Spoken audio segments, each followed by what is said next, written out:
Salut la compagnie, c'est Jules Melon et aujourd'hui dans un Procédé Critique, alors que la sortie du Superman de James Gunn approche à grande vitesse, j'ai décidé de revenir sur son premier long métrage qu'il a réalisé en solo, sorti en 2006, Horribilis, ou en version originale Slither.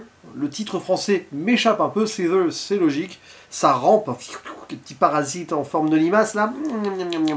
Et oui, vous l'avez compris avec cette petite phrase, il s'agit ici d'un film horrifique, mais aussi de science-fiction. James Gunn venant de là, il a été formé à l'école Lloyd Kaufman et il avait co-réalisé avec lui Roméo et Juliette. Et petit hommage d'ailleurs à Kaufman qui apparaît dans le film, vite fait en caméo, mais à travers son fameux Toxic Avenger projeté à la télévision. Bon, donc James Gunn il est totalement dans son élément. En plus il avait scénarisé auparavant L'Armée des Morts, le remake réalisé par Zack Snyder. Tiens, Zack Snyder, James Gunn, on les oppose beaucoup en ce moment sur les réseaux pour leur vision de Superman. On verra bien ce que ça donne. Au casting ici, dans les rôles principaux, nous avons Nathan Fillion, Elizabeth Banks et ou encore Michael Rooker qui joue en fait l'antagoniste malgré lui. Citons aussi la présence de Greg Henry qu'on avait pu voir par exemple dans le cinéma, le Ryan De Palma et la jeune à l'époque Tania Saulnier. Pour donc un film qui est très référencé, qui est très aussi dans les effets pratiques prosthétiques, avec quelques effets spéciaux, racontant l'histoire d'une météorite qui tombe sur Terre et qui amène la vie extraterrestre. Oh tiens, ça serait pas loin des prémices d'un Superman là, mais c'est très différent. Parce que l'alien qu'elle a en son sein, cette grosse pierre venue des étoiles, n'est pas du tout bienveillant et va pas avoir une forme humaine du tout non plus. Et un beau soir, alors qu'il va batifoler dans la forêt avec sa maîtresse, ouais, il est marié, hein, ce monsieur, mais il va voir ailleurs souvent, hein, un richissime localement, hein, attention à toute proportion gardée, nommé Grant, voilà, même prénom, même nom, c'est très américain, ça on va revenir hein, sur la localisation du film, fatalement. Et bref, il va tomber face à face avec ce parasite qui va prendre possession de son corps. Et ce cher Grant, Grand au carré si vous préférez, va peu à peu se transformer physiquement et mentalement, bien évidemment. Il va avoir très faim, il va manger de la viande, et pas que des côtes de bœuf, des chiens aussi, et autres animaux, et va parasiter la ville, une sorte de petite ville locale, qui se situe en Caroline du Sud. Et il va quand même rester amoureux de sa femme, Starla. Quand même.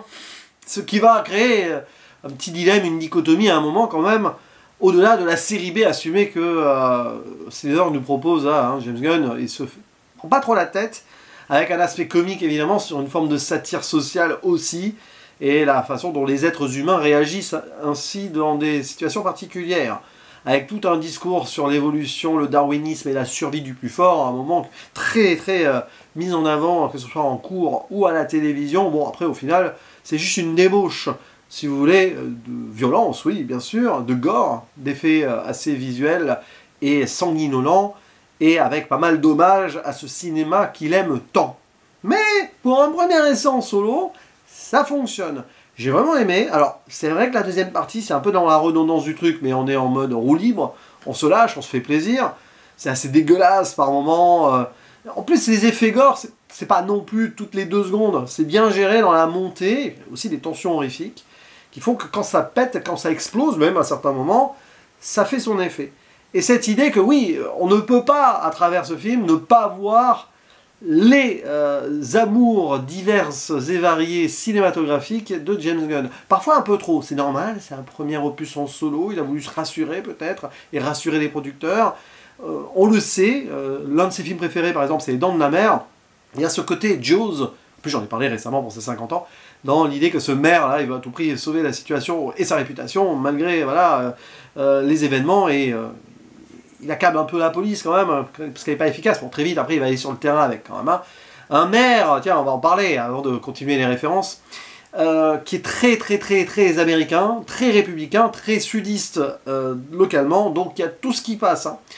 Pro-armes, très religieux, homophobe, misogyne, un peu raciste, même si c'est un de ses collègues qu'il est, on va dire, sur un moment par rapport à des trucs japonais, les Pokémon. Bon, on est dans le sud profond américain, ça se sent, ça se voit, il y a la période de la chasse qui va s'ouvrir au passage de la nouvelle année, Et dans ce décor-là, il y a le personnage de Nathan Fillion, qui est pourtant le chef de la police, qui fait un petit peu le décalage, le fameux décalage James Gunnien d'ailleurs, où on voit qu'il ne se prend pas trop au sérieux, mais il en dit long aussi sur les États-Unis. Bref, niveau hommage et référence, on y a même droit dans les noms des personnages parfois, ou les noms de certaines enseignes ou autres trucs qui vendent des choses.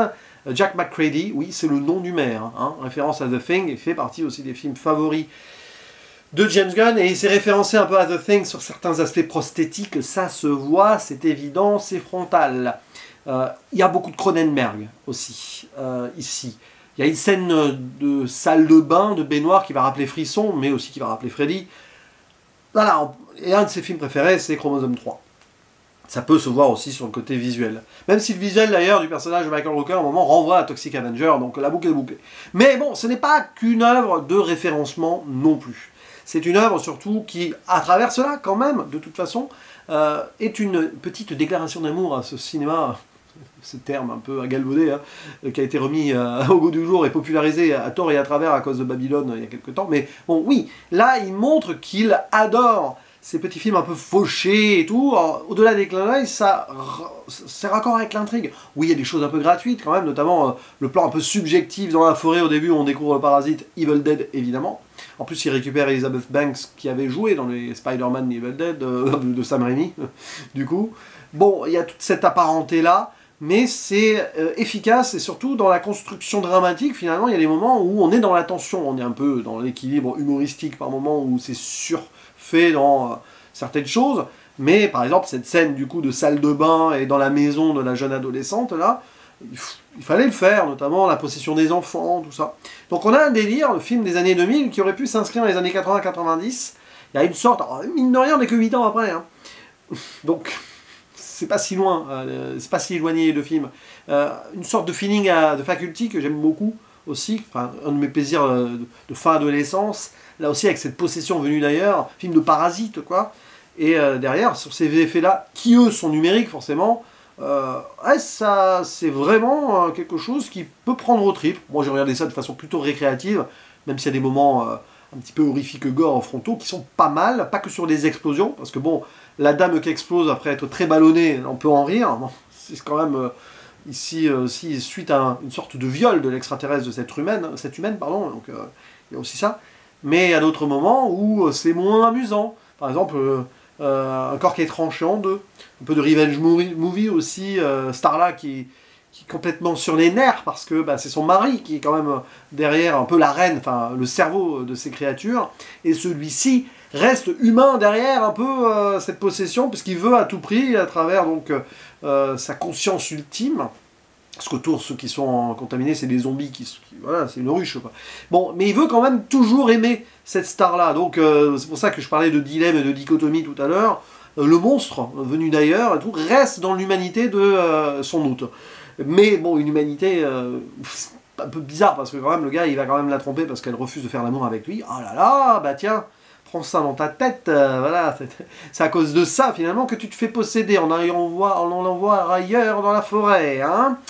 Voilà, donc petite bourgade locale bien sympathique, et l'humour fonctionne dès le début en fait, parce que bon, y a plein de petites scènes comme ça, mais c'est très amusant de voir que l'ennui local est représenté avec ces policiers qui essayent de calculer la vitesse des oiseaux, parce qu'il n'y a personne en fait hein, pour les excès de vitesse, mais derrière, voilà, ça va dérouler, et que cette petite bourgade perdue au milieu de nulle part va, oulala, avoir un petit peu, dire les frissons de son existence. Là aussi on revient à Faculty, tout ça, voilà. Mais bon, après, il y a aussi cette histoire un peu pseudo d'amour entre les personnages du chef de la police et donc de Starla quand même qui est entre deux.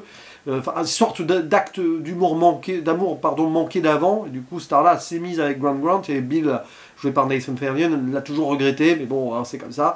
Ça va permettre de les rassurer, de les réunir, de les mettre plus ou moins ensemble, même si c'est pas vraiment le principal. C'est-à-dire qu'on garde l'once d'humanité, et ça c'est très James Gunn, c'est-à-dire à travers ce film, il y a toujours la part de l'humain. C'est important ça. C'est pour ça que j'attends aussi son Superman avec impatience, parce qu'il va mettre les humains aussi au centre de son film, et il va garder cette forme d'humanité peut-être un peu naïve et niaise dans le personnage de Superman, qui a quand même cruellement manqué dans les adaptations de Snyder, et qu'on avait pu avoir quand même avant chez Richard Donner, au moins le 2 qui était intéressant aussi sur ce point.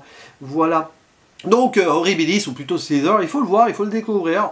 Ça peut être intéressant de voir du coup d'où il vient James Gunn, plus dans ce côté un peu de série B. Et on verra d'ailleurs si ça a aussi continué à infuser aussi dans son approche, on va dire, organique du cinéma, à travers quand même le gros blockbuster qui arrive, Superman. On l'a vu dans les Gardiens de la Galaxie aussi, il y a l'art de la créativité, c'est un artisan du blockbuster maintenant qu'il est devenu James Gunn, donc on devrait quand même avoir quelque chose de fort sympathique avec sa version du super-héros mythique de DC. N'hésitez pas à dire en commentaire ce que vous pensez de ce film, ici, là, donc Slither, si vous l'avez vu, si vous avez flippé sur certaines scènes, notamment celle de la salle de bain, et si vous avez apprécié ces effets divers et variés, et on en discute en commentaire. Allez, je vous dis à la prochaine. Ciao!